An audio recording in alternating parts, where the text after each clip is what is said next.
In this episode, we're going to talk about constructing a swimming pool in Singapore.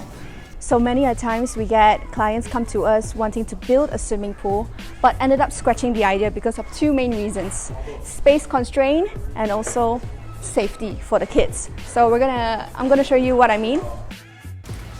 So this is the outdoor area. They are currently building the swimming pool, but building a swimming pool at a tight space like this means no space for dry activities like outdoor games or even barbecue parties. And there's also the concern of having kids run around and accidentally falling into the pool.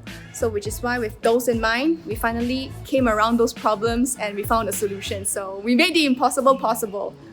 The pool we're building here is 10 meters in length and 2 meters wide. As you can see, it covers the entire area, which is why our solution is to install Motorolised covers that can be controlled with a single remote. So that way, whenever you're not using it, you can just close the lid and it becomes an active platform. So you can do your activities there. A plus point, it adds an advantage to the safety of your children. So that is it for today. If you are looking to build your swimming pool but don't know where to start, get in touch with one of our landed experts and let's get you there.